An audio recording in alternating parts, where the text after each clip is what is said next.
Hello, everybody, and welcome to another episode of Sports with Mongha. And what a night! What a Champions League night! That's what it delivers. It's always the Real Madrid.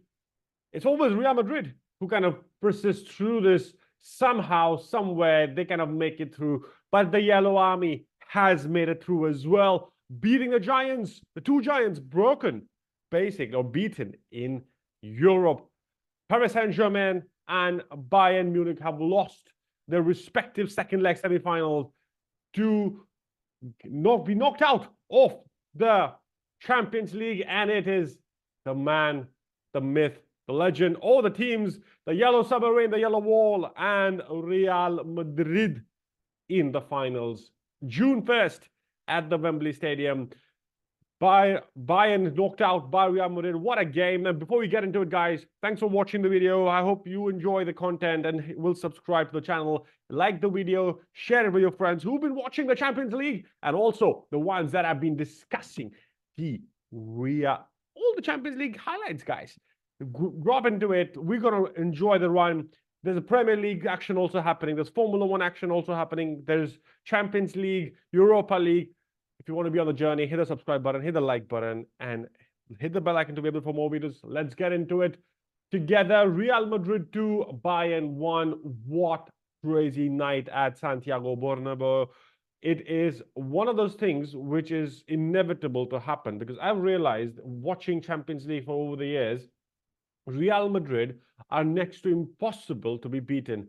They are mouth-watering. Alphonso Davies gives the lead to Bayern. The German scored in the 68th minute with a beautiful right footer crossing and nothing Lunin could do to save. But 3 minutes of madness, Joselu scoring in the 88th minute and 90 plus for his first minute to kind of his first two touches are goals.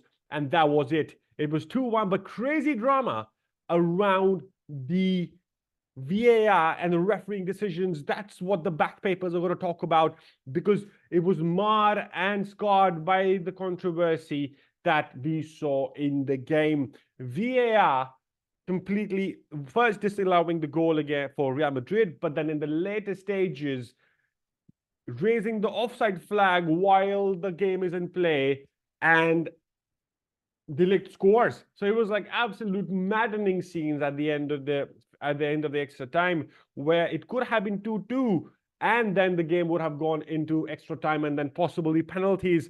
But then the side on the sidelines, the referee had pulled up the offside flag on Muller, on Sane as well, but Sane was not in progressing the play, but that was against the rules. One mistake that it was in the play, you can't stop the play and the action, but he raises the flag. The first mistake is that. The second mistake is the on-field referee actually looks at him and then blows the whistle. You know, he can still has the power to disregard the offside flag and let the game continue and to see how it progresses. But that's not what happened eventually. It was just absolutely maddening, to be very honest here. And this is what eventually it has happened. What's been interesting to me is how the media is. Of course, the game is not about how Real Madrid came back from behind to beat, but how VAR Madrid is being talked about, how referees are basically being talked about, how refereeing decisions are being talked about. That is the worst kind of Champions League nights, I would say, where I only want to focus on the match itself. Bayern Munich were not clinical. They had counter chances. They had bad passes. Harry Kane was trying to pass first time, not giving enough time to see the runners, not being precise as well. And that's kind of weird. Of course, Thomas Tuchel then also making some changes with getting Musiala and Harry Kane out because he said both of them were suffering from injuries and could not continue. Gnabry started, but then that was not something that he was also feeling well. Mazraoui was playing, Eric Dyer, De Ligt, Kimmich in the back, Lima, Pavlovic in the mid for Bayern with Sane, Musiala, and Gnabry in the mid with Harry Kane on the top. Neuer made a mistake for the first. That's like the worst thing. He can't catch the ball, just catch it. He just couldn't catch the ball. It bounced in, and Joselu pounced upon the goal. Yeah, 88th minute. Nerves Nerves. Neuer made a mistake. Rodrigo, Vinicius Jr. starting out on the top for Bayern, for Real Madrid. Valverde, Tchouaméni, Kroos, and Bellingham in the mid with Carvajal, Rudiger, Nacho, and Mendy, and Lunin in the goal. Again, what a game for Joselu. Bellingham, Rodrigo, and Junior were always close to score all the time, but it was late drama. What this means is 4-3 aggregate scores between Real Madrid and Bayern Munich. Tuchel was livid at the end on the refereeing decisions that have happened. Let me know in the comment section below, as a Bayern fan, do you feel was Bayern robbed?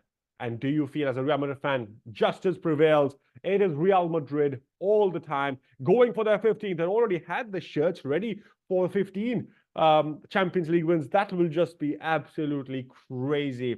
Tuchel's time in Bayern is over. His time in Champions League, for now at least, until we know who he is going to manage, is over as well. On the other side, the crazy game, because Matt Hummels scores the goal to make it 1-0 for Dortmund, but PSG had so many chances, guys.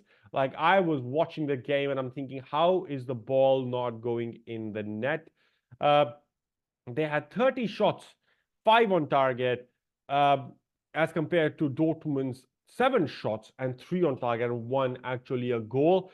70% possession, 89% pass accuracy, but it was not enough. Parc des Princes was silenced by the yellow submarine, the yellow wall, and that's the shirt that they were wearing, yellow wall. And possibly it is interesting to see how it kind of happened, because in my opinion, it was a game. It was a game for the ages. A lot of saves, good defending. The yellow wall did not fall, but PSG had so many chances, so many shots. Vitinha, Mbappé, everybody had a shot and hit the post. It was like absolutely maddening at one point. I'm like, what the fuck, man? Just get the ball in. But this is one of those nights that happens, that nothing was working for PSG. Mbappé possibly now moves to Real Madrid and then wins his Champions League. But this is what we need to understand. PSG played a good game, but they're just not clinical and couldn't finish the game. The Portuguese striker, had so many chances as well. Ramos for PSG could have made the game. Dembélé had chances. Emery had chances. Ruiz had chances. Everybody in that PSG side had chances. But Dortmund did the best that they could on the defending side, and hence it has not gone as a PSG. And Mats Hummels, what a moment. Marco Reus, what a moment. But the man I want to talk about, and hit the subscribe button, get in the comment section below, Dortmund and the PSG fans, what did you feel about the game? Of course, heartbreak for PSG and Mbappé, but they could have been, what could have happened if all the shots that hit the post would have gone in? Different talking show right now, but then that didn't happen. Get in the comment section below, let me know what you think. But last but not the least, I want to talk about one man who will have history. Jude Bellingham. Yes, the Jude Bellingham show in the final of the Champions League. 1st of June in the Wembley Stadium. A British-English international, Jude Bellingham, playing in the final of the Champions League against his former team. Borussia Dortmund is where Jude Bellingham came from, and he's playing against them in his new team, Real Madrid. It's a Jude Bellingham show, everybody. And that is what I love about this. His first Champions League final against his former club. Can you imagine? Borussia Dortmund made it to the Champions League final without Jude Bellingham, and Jude Bellingham couldn't make it with Real Madrid. Crazy scenes at the Wembley Stadium. Wow. Let me know what you think about this crazy Jude moment as well. Hit the subscribe button, hit the like button, hit the bell icon to be able for more videos. And thanks for watching, guys. And I'll catch you in the next one.